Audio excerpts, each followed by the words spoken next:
All right, just making sure that I'm audible and visible. We are live, I believe,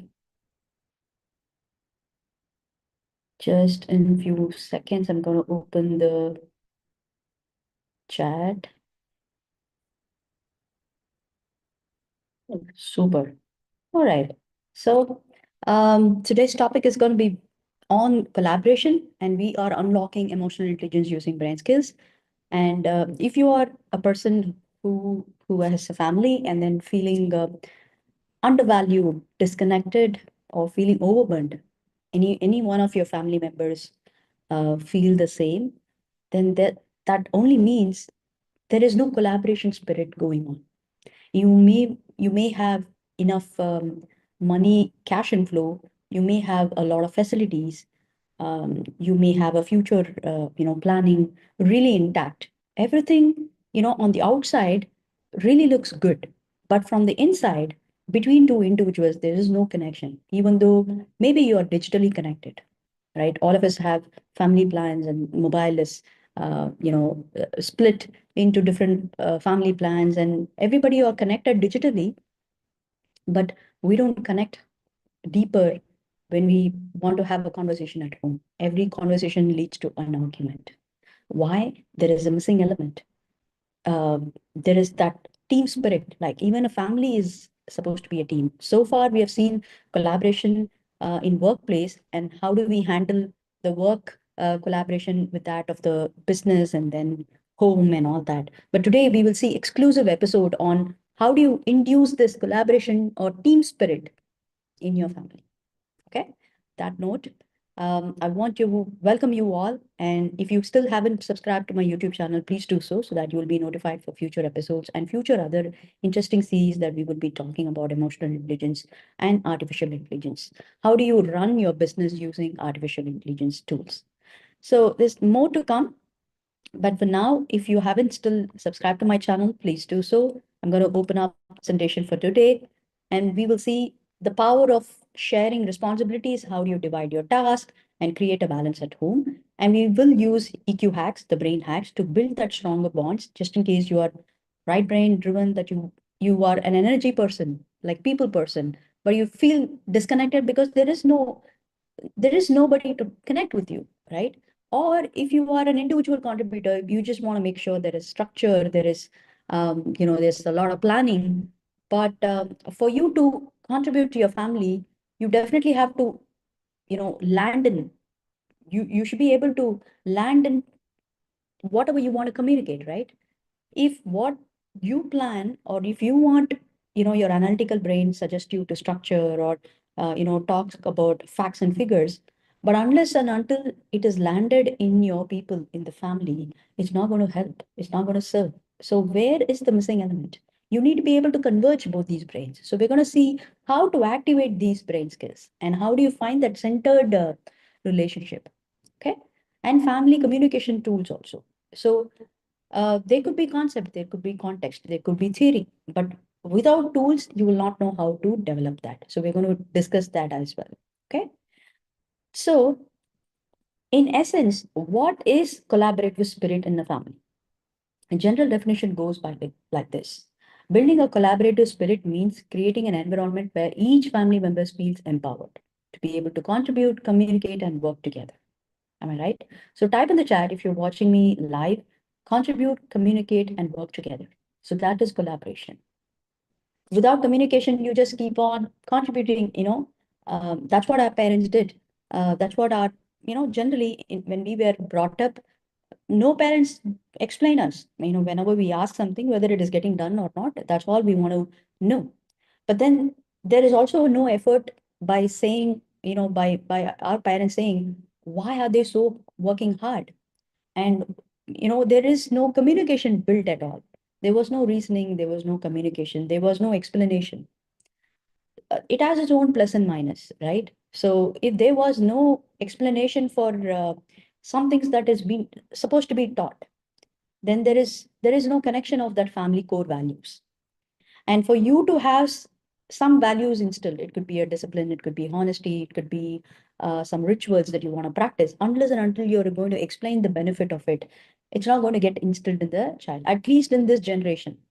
In our times, I'm an 80 born, so I never had anybody to tell me anything. If you just tell me, like, if it's going to be beneficial, do this, I'm 70% obedient. Maybe here and there, I would just need to understand why they're doing what they're doing. But now it's totally different, right? Unless and until you give them even despite of giving them 100% clarity on why it's supposed to be done, um, you just cannot get this youth to have this task done unless and until there is something beyond that. There has to be a centered leadership where that the person who's communicating, what it could be a head of the family, or it could be a sibling, elder sibling, or it could be in your office also. Unless and until you are vision driven, you are value driven, you are energy driven, your passion, and all that has to come. And then when you take them on to the project, or then when you give them, this is what is step by step instructions, then it's easy for them to be driven. So the same thing, like when you want to approach your left brain and right brain, because we are talking about EQ brain skills, and when you want to find centeredship, it is important to have this convergence. So when it comes to left brain approach, establishing new clear routines, roles, and responsibility to ensure that each family member understands their role and contributes to household tasks and family decisions. Right brain says fostering emotional connection and empathy within the family, encouraging open connection, emotional support, and shared experience to strengthen the family bond. So the benefits of you having a collaborative family spirit is that you're going to have a stronger family bonds built, right? A lot of us have, there is no touch with the child, the grandchild and the grandparents. In our times, we were grown in our grandparents' place most of the times, at least during the summer holidays, we were only be there at our place. I mean, in our grandparents' place. So at least those days, those times or those building times with our elders in the family, and we know each other's values and each other lifestyle. We know why they're doing what they're doing in terms of discipline, in terms of obedience, in terms of eating, the practice of doing everything, how they conduct their life, starting from bathing, waking up and eating, and what do they eat, how do they eat, how do they drink, and what do they talk, how do they handle, how do they keep the home environment, and what do they listen, what do they speak, what do they do for their livelihood. A lot of things were like wow factor for us. And right after we come to our mom's parents place in the city, we are like totally out there in the urban culture of studies, and then school, after school classes, and all of that. A lot of things happened. So at least that way we got to know both the worlds existing. But right now, the children are not exposed to that kind of people also inside the family, very much inside the family. They feel, most of the time they feel disconnected. So it is also with the elders, they totally feel isolated because these bondings were not initiated. You know, the young parents don't want to take much of stress to be able to be a liaison between the older generation and the newer generation. So that is the mistake that we all do, because and maybe at this point of time, it could be a stress for you to license. Maybe if you're working and you're in urban culture, a lot of things are faster. And, but with the use of technology, at least we can build that family spirit. Let's see what is the benefit. One is stronger family bonds. Family that work together is develop the close relationship built on trust and communication. Second thing is problem solving together. Collaborating helps families tackle challenges more effectively by combining strength and perspectives. And by sharing responsibility, you're going to divide the task, lighten the bad load for everyone, reducing the stress and creating a fair, balanced environment. And thereby, you're going to improve your communication. The families that collaborate communicate more openly, leading to fewer misunderstandings and stronger emotional connections. So that could be one of the few advantages. There could be a lot.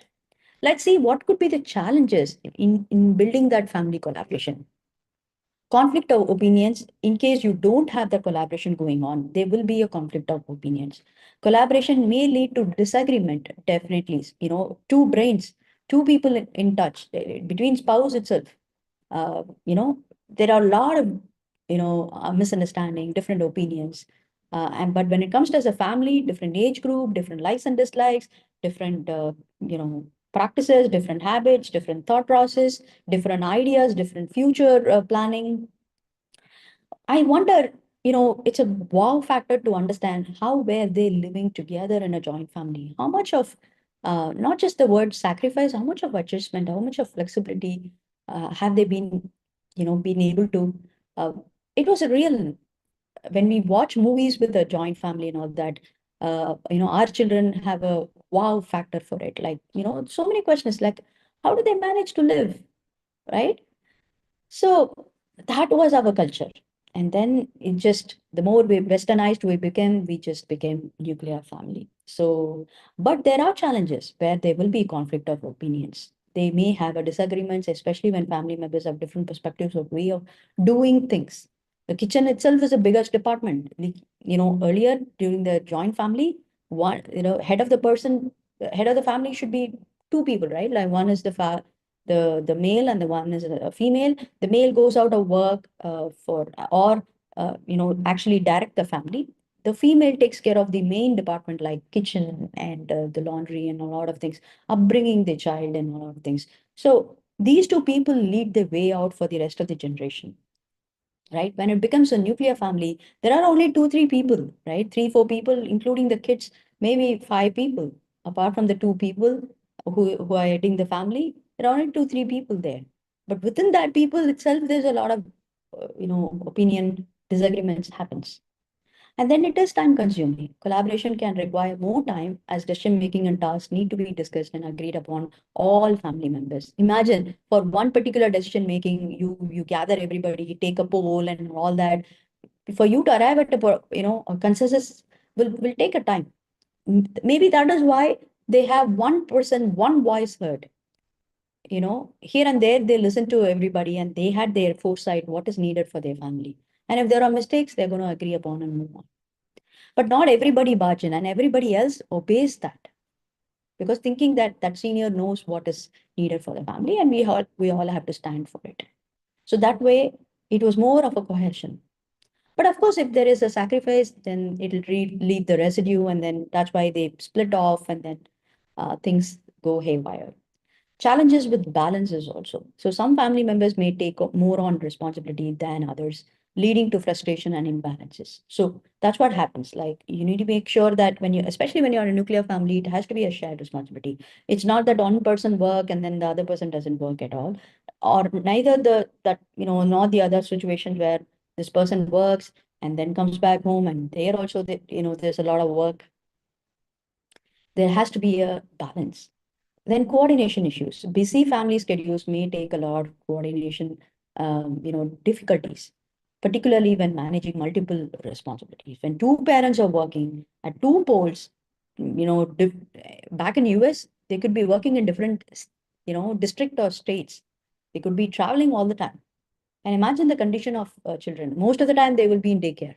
Right after the school, daycare, and then come back home, just eat and sleep, and then back to school again. Even on Saturdays, they will be left out for the after school services.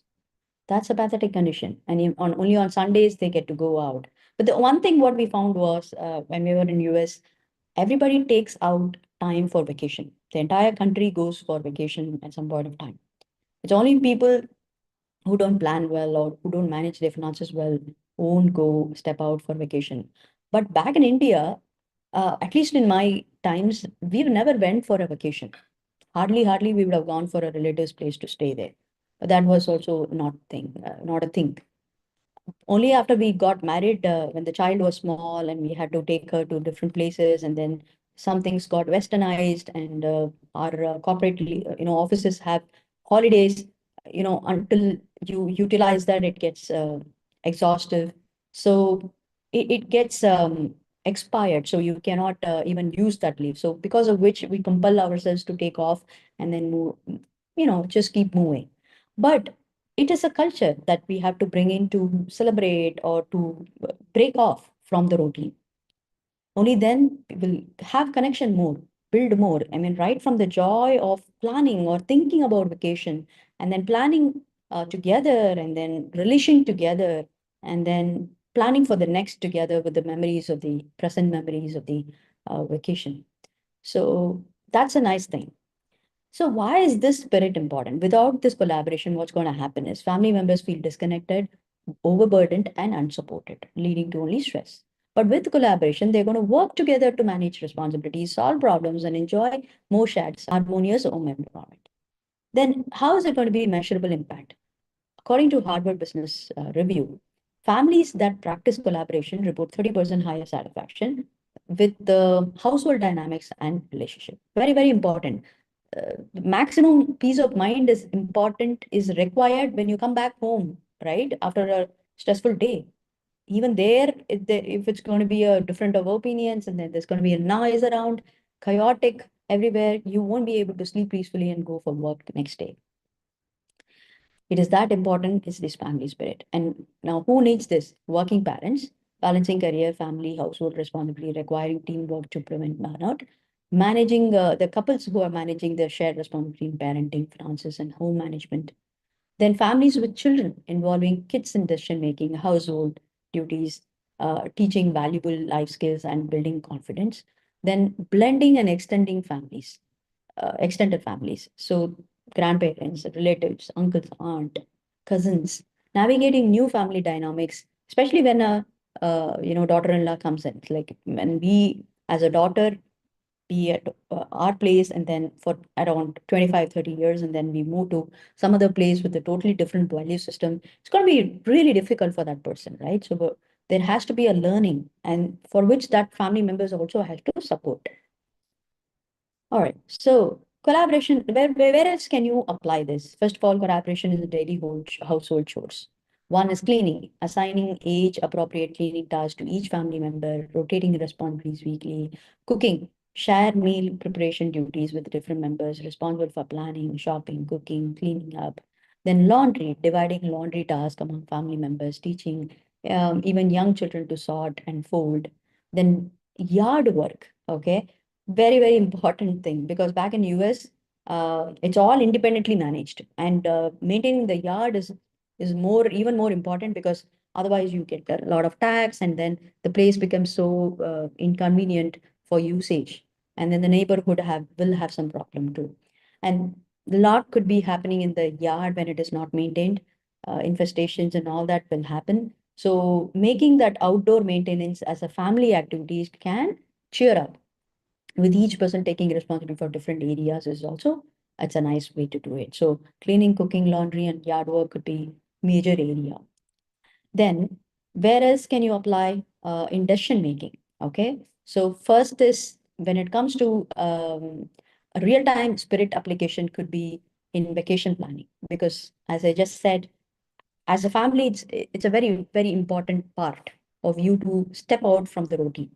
So holding family meetings where everyone can suggest destination activities, then vote and compromise, find some compromised solutions or converging solutions. Budgeting, including age-appropriate financial discussions, teaching children about saving, spending priorities. Then major purchases, discussing big purchases like buying a home or buying a land, investing on a bigger deposits for education or for marriage, considering how they will impact everyone and gathering input before deciding. And home improvements, involving all family members in decisions about home changes, considering everyone's needs and preferences. Collaborations in parenting roles, morning routines. So morning times are the chaotic times, right? War zone, right? It is important to get that team spirit going on wherever you have challenge area. Parents sharing morning responsibility like breakfast preparation, school preparation, transportations. Sometimes picking up the menu, if it is left with the child, it's even more peaceful. All you have to do is just prepare it and give it to them, right? And preparations to-do list can be prepared earlier, and weekly batch, cutting vegetables or cooking can also happen, right? And then transportation coordination also has to happen beforehand. That way, it is good for us to manage it. And then activity management, coordinating schedules for extracurricular activities with right after school or weekend activities or summer activities. right? With each parent taking responsibility for different events. Even within the school year, there could be a lot of events where we have to supposed to take our children. So we're going to share that responsibility. And then evening routines, balancing home place, homework help, dinner preparation, bedtime routines between parents, and to be able to prevent the burnout. Then you can also apply collaboration in problem solving. So first of all, identify the issue. If you have any problem, clearly define the problem together and then share perspective. Everyone expresses their viewpoint and then brainstorm. Generate ideas without any judgment. Then choose the best one and implement it. Review and adjust. Even after implementation, review the plan whether it served a good or not. You know, who then be able to appreciate the person, give the due credit for somebody who gave that idea. So that's going to encourage them to be part of these decision making. So that's going to solve the problem 50% by itself. If they are going to be participative in the decision making or in problem solving, 50% problem is already solved. And when you have a brainstorming, new perspective, because everybody has a different brain style. So the probability of you getting options or ideas will be more. And then by choosing that, it will be effective. Otherwise, if it's just going to be happening from one head of the family or just the parents discussing and not getting the child involved in it, it's going to anyway turn to tantrums if they don't like it. And then you will invest your time and energy for handling the tantrum. Instead, give that access, give that ownership beforehand to them. Then supporting each other's goal. And then it's the same way with the elders also. In case you have some functions or you have some gatherings, it's best to involve those people also in the decision making to be able to solve the problem. Or when the problem is there, that time also you can ask them. Like, taking perspectives definitely is an asset. Supporting each other's goal also is very important. As a collaborative family, supporting each other's members' personal and professional aspirations is very, very important. So this might involve helping a child prepare for a science fair or attending sporting events to cheer them up, providing feedback to presentation, celebrating educational achievements higher. I really love this picture because the grandparents are they're out there to cheer the younger graduate. And then the entire family is out there to play together. So when families collaborate to support individual goals, each member feels valued and motivated to pursue their dreams while also contributing to their success. Now let's talk about the brain hacks. How are you going to develop this, all these, how are you going to apply this using the brain hacks? Suppose you are a left brain driven person, you're going to look out for right brain activities. Now, if you're a right brain, then vice versa. Let's see what's the first hack. Now, for you to have this collaborative spirit in your family, first is create the shared goal.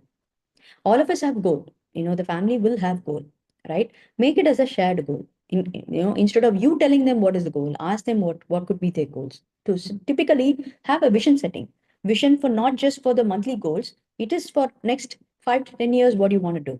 So if you kindle those thoughts and emotions into the child, and when they start owning it, half the problem is solved. You don't have to pressurize them. You don't have to monitor them. They will eventually fall part of it. We only have to take care of few things. Which are those? First is vision setting. Hold a family meeting to discuss and establish shared goals. Like it could be savings for vacation, improving home organization, or spending more quality time together. Okay. And then it need not be a bigger one, like, asking about their dream world or, dream job and all that, because that's anyway going to take time. And you never know, AI disrupting the entire world and we don't know how it changes. So we will go, step by step, at least maximum 2 to 3 years. If you can have a foresight, that will be good, both for your children and for your family members, even for elders. If you can bring the elders also to understand what are you planning for your future and for your children's future, everybody will be aligned. If your parents know, if you're, just in case you're lucky enough to have your parents with your children, if your parents know exactly where you want to take the child in terms of academics, they're not going to infuse any of their, ideas unnecessarily, unless and until, if it is needed. So thereby you're also having a peaceful transaction there. Then comes role assignment. Identify specific responsibility for each family member based on their abilities, interest, and availability, so that everybody can contribute effectively and meaningfully. And then implementation of some systems in the family, very, very important. Systems could be very simple also, creating visual reminders to chore charts or calendars. Digital tools is the best thing because you get to share also, right? Get to remind and get notification and all that to track progress, maintain accountability and share responsibility. And you can also have a regular review of it because it's not that it is stuck on the board. Has it been progressed? What is serving and what is not serving? What do you want to change? And are you flexible? If, once changed, are you going to go through the same? So having a regular check-in, even on how they're feeling inside and how are they progressing, what are the bottlenecks? So whether the system is working or not is very, very important to check. And then be able to celebrate the success, even if it's a progress done, one step at a time. That is also open. Not necessarily they would have achieved that outcome, but at least they are progressing. Celebrating that is very, very important. And along with that, you have to make some adjustment. Then the very important point, but it is a right brain activity, is encouraging open communication. You may have a lot of things, good things inside you, but if you don't have that communicated, that too openly and honestly, it's not going to land into the right person, right? At the end of the day, you're doing it for family. But if it is not, reached or connected to them, it's of no use. So let's see how you can do that. First, have a regular family meeting, schedule weekly family meetings to discuss upcoming events and challenges and celebrations. Then create a safe space where everyone leaves comfortable sharing their thoughts and feelings. And then one at a time, make time for individual one-on-one conversation. Even if it's two, three kids, make sure that you take one at a time, and then having a one-on-one definitely helps. And we are totally different when it is one-on-one. And when we all come together, that all that one-on-ones to be able to converge, right? Also have a scheduled one-on-ones amongst them, because that's also more important. So that they will have a deeper discussions about personal concerns, ideas that may not be able to share in a group settings. And then communication tools, how you want to do this. Implement tools like feeling charts to young children, family journal, where members can write their thoughts. They find it difficult to express verbally. If you feel this is all Western, a little bit of westernized, you may want to just openly initiate a talk. If there are elders, if there are kids, just openly initiate a talk and then have a brainstorming, or write it in, somewhere as a reminder. Maybe if you want to communicate, use the fridge magnets and then put a note there inside the kitchen, or have a Google Drive created where everybody has an access, or even WhatsApp group for that matter. There's a lot of communication tools right now. Then you're going to leverage each other's strengths, which is both the brain activities. That is also very, very important, where you're going to take a note of who's more analytical, who's more creative, and then who's in the mid grounds. So pick up those people according to the situation and give them the task, or ask them to solve the problem. You don't have to be the one who's running the show. You can always guide them, correct them, in the back end. But if you can lead them, ask them to lead it, then you're leveraging their strength. The parent one could be having one strength, the parent two could be having another strength, and the team could have one, the child could have one. Imagine if you can leverage that and you can identify the measure of it, then it is a beautiful way to live. And the very best tool that I would like to give you to you is find your unique brain style. Of course, you can't have the entire family run through. We do have tools for youth also. And my husband and me do take a brain style report every 6 months once. So it is available for families. But if of course, we can't expect this to happen for everybody, but that's the ideal vision. What if the entire families are EQ driven? You're able to analyze your own brain style, and then you can interact with another brain style very seemingly easily. So that's the whole vision. And you will find out how to do that if you just hang in few minutes. Then comes celebrating collaborative achievements. I just told you how important it is. Theoretically, survey-wise, statistically also, 100% participation it gives. When you celebrate each other's success and credit, give the due credit. Recognizing everyone's contribution, no matter how small. And then for every 50, like 52 weeks are there, make a celebration and year-round practice, not just for major milestones.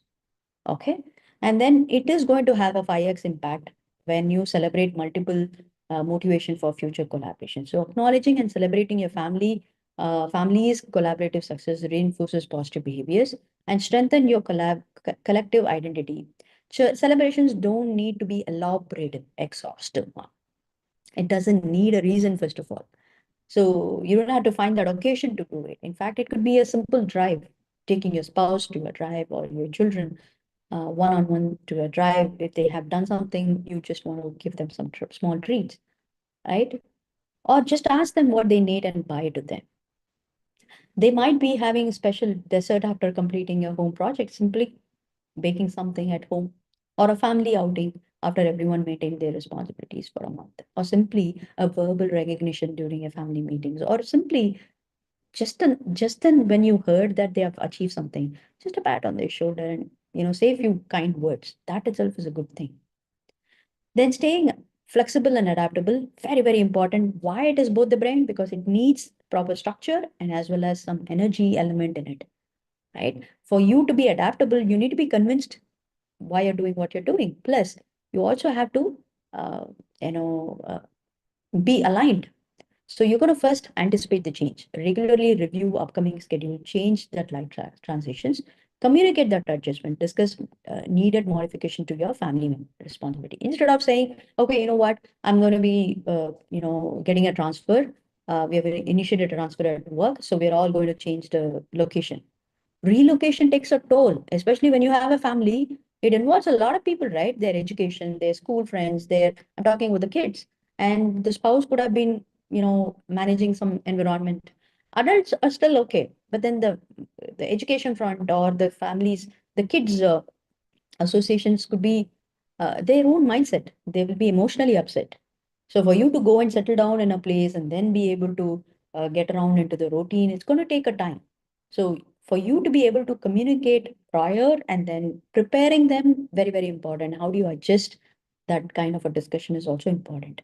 Then redistribute task, reassign responsibility based on the current capacity. Just in case you find something is not moving, be able to be flexible to do that. And even from you, if you don't want to let go some responsibility that you want to do it on your own, it's going to only tire you and exhaust you, right? You should be flexible to let it go and then let the person to be in the back end to guide them. Then implementing new system, putting adjusted collaboration plan into action is also important. A case study, a very interesting part and a very, very, very interesting personality. The entire world knows about him, right? Cricket is a religion and it's a common religion for the entire world. So who does not know about this person? He's considered as God in cricket, right? How, what has made him that? And why are we talking about family spirit and Sachin Tendulkar? I'll tell you why, because when I did some research, what I found out was starting from his parents, his dad, his uncle, and his coach, and of course his mother and his siblings. So many people were involved. Imagine this person has not gone to school for a proper education, but he's right now considered as a god for the cricket. The journey was not difficult, was not at all easy. So at that point of time, we are talking about 80s and 90s, where these were not, right now, the recognition given for cricket is like worldwide. It was not so during that time. So imagine the parents fright to the terror in their mind to send the child exclusive for cricket and then only dedicated to cricket. So definitely big time, big support from the family. And what was the spirit maintained? So strategically, if you want to see the left brain wise, Tendulkar family set a structured routines to help manage his training schedule while maintaining the strong family relationship, which is very, very important, right? One, they have to be willing to let the child, pursue what he or she needs. And after that, there has to be some routine created, structure created so that everybody is aligned. And then emotional support. It's just not the structure and routine, right? Also have to be motivating and tell the child that, they are doing okay and they're great. And you also talk to your family members to understand. Maybe you have a peer pressure. Either of the parent could have a peer pressure, or maybe they have something running on their mind. It's better to have a communication, have that emotional support. His family provided emotional encouragement, helping him stay grounded during the highs and lows of his cricket career. Very, very important. And then resilience as a teamwork. The Tendulkar family worked as a team to support Sachin's success, balancing career with family unity. By the way, when I say family, right after his marriage, wife steps in, and wife is a professional doctor. Imagine such a high educated person coming and helping this person who's stabilizing in cricket. not yet fully flourished, but the whole world expects from something from him every time he goes out there. Imagine the pressure that the person has to handle. So he, not only in the field, off the field, what kind of a person can he be in the family with that kind of a pressure and that kind of anticipation? Huge support from the wife and the children also. And it is a continued support. Leadership style. So collaborative and supportive leadership created an environment where each member contributed to success also. That's a classic beauty about Indian cricket, that he was considered as God and he was given that place to do what he is best at. In fact, very few times he took the leadership captain role and then he had to step down and the entire team supported. And they let him do what they wanted, what he wanted.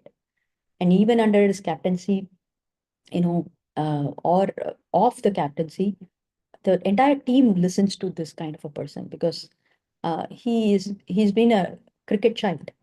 So Sachin Tendulkar, one of the greatest cricketers of the time, credit most of his success to the collaboration and support from his family and from his team. They worked together to manage his career and personal life, helping him the balance to the demands of cricket. Okay. All right. So the first thing that you will have to get it done is first schedule a family meeting in case you can, or have a casual conversation started, maybe during your dinner time or somewhere on the weekends when you're relaxed. So have set aside that uninterrupted time. Very, very important keyword. No gadgets, no other, interruptions. It should be a dedicated time. Make sure that all the family members are there, and then to be able to discuss with that uh, family matters, why it matters, making it fun with snacks and positive atmosphere is a good thing. Or even right after you've watched a movie and then you're relaxed and then you talk to the family members. Create a family mission statement or a vision board somewhere, where exactly you all want to do what you want to do. Work together to define your family values and goals. Deriving family values, core values of each individual, and as a family, what you want to do is the best exercise. So, what kind of family do you want to be? What matters most of all of you? The parent has to exactly know what's going on in their child's mind in terms of what are the dreams and aspirations. It's just not the teacher and child having a conversation, or you don't get to know from their art. They want to travel to space, they want to be a doctor. It is from you, the child, the other person has to know what your child wants, because that level of conversation should be happening with the child. Then then you will know each other's person, what matters to them more, and then accordingly you set your plans. So you're going to start small also. Begin with one collaborative project or routine as a planning and preparing a special meal together, or pursuing that routine also together, having a shared space. Very, very important. Reorganizing a shared space in terms of physical space is also important, where you can include your child, contribution to it, or you stepping into your child's dedicated space, right? Then establishing a feedback system, creating a way for family members to share what's working, what needs to be adjusted, and collaborative efforts. Suppose one parent is shut the door down because maybe they're not, having a tough time, or heated conversation happens, or the child is, not having the discipline enough.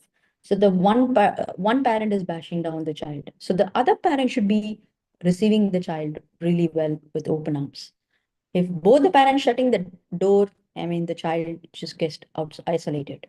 So there has to be a good cop, bad cop, charmer and hammer going on simultaneously. Only then the child will know what is wrong and what is right. And there has to be some amount of let go and freedom has to happen. Only then the harmony can happen. You just cannot always, this is my learning too. We just cannot be a controlled parent all the time, monitoring, hyper vigilant and all the time. You have to let go, let them do the mistakes, but then guide them and be behind them as a backbone, so that they know exactly whatever I do, my parents stay, you know, and they will be coming forward to open up with you. They will feel vulnerable. At the end of the day, that's all you need. So at this point of time, if you have questions, how well do you have this collaborating going on? It could be on your communication quality, how well do you open up with each other, share responsibility, or how mutually you are supporting each other's goals and vision. Then what is your decision-making ideas with each one? And what could be the adaptability, flexibility that you have? And what are some celebration practices that you go through? So that is also equally important. So what I have is I have two tools for you. One is EQ quiz bundles. So like this, you may have many questions. And for that, I've consolidated a 10 to 20 question format for you to do a self-assessment as to where you stand. Where does your family stand? In case you're able to identify the good areas and the challenge areas, you will have each questions, you will have some tips also together. So overall, when you complete this 10 to 20 questionnaire, you by now that time you will know what is your current reality in terms of this episode. Similarly, for all the other episodes also, we are planned to give as a EQ quiz bundles. Imagine testing yourself in all these 100 episodes at each different angle. Whatever is relevant for you, you can pick it up. If you're a student, you pick up those things. In fact, I insist on a lot of things which is needed for a lot of people at different walks of life. So maybe the episode can tell you the hint, but overall, it is important to know. You just don't discard yourself that you may be a teenager who's watching this or a student who don't need a collaboration spirit in your family. You never know. You may you want to know this in few years down the lane. You may be setting up a family, or you may want to do this when you are with your roommates or with your friends. Similarly, for stay-at-home mom or dad, don't think that that episode is for business entrepreneur. You don't want to get into it, but ideally speaking, that is the reason I have separated this episodes for each other's walks of life. But essentially, EQ brain skills is needed for everybody, and that's why I turned that concept of dedicating this to not just the moms, working mothers. It is also for everybody. Plus, I have a tool for you where instead of theory, you want to go grab to understand your unique brain style. There's going to be a masterclass for women, okay? Especially for women, where I will teach you three secrets to approach to build the ideal brain style. And you will also understand where do you stand in your unique brain style today as on date. And how do you want to travel to make that ideal brain where everything converges? Plus, how do you meet and deal with the other people's brain style? So it's going to be a fun, interactive one. Link is given in the description. Register there. Whenever it's going to be out there, you will be invited. Okay. And for you to access the EQ quiz bundles, all you have to do is engage with me in this episode, your top 3 learnings, and you will find this EQ quiz bundles coming to you free of cost, where I will share with you 100% free of cost code. The moment I saw your engagement, I will give you the access to the free coupon code. With that, you will be able to take this as a lifetime access free of cost. Otherwise, the link will ask you to pay, and you will have to pay to get these 100 episodes of EQ quiz bundles. But I want you to avail that free offer. Apart from this, there are other free resources where you can enjoy. If you still haven't subscribed to my YouTube channel, do so. Then there is Spotify episodes are also coming, and Instagram reels, short information to digest, and EQ cafes where we are clubbing this we are opening up this concept of developing emotional intelligence through various topics, themes for any public. You can bring your friends, families to out there. So there is a link in the description. You click on it, it will tell you exactly when are the EQ cafes scheduled. It's totally out of free of cost. So a lot of resources for you to make use of it. But most important is what? Tell me what. The most important thing is how good are you going to practice what is being told here? Because that's what is going to help you become, help you go where you want. Because otherwise, it's only theory. Unless you want to apply this awareness, it's not going to get you the result. So how you want to approach, how you want to apply all these, hacks and all the resources will help you. So I want you to practice one action tip until I see you in the next episode.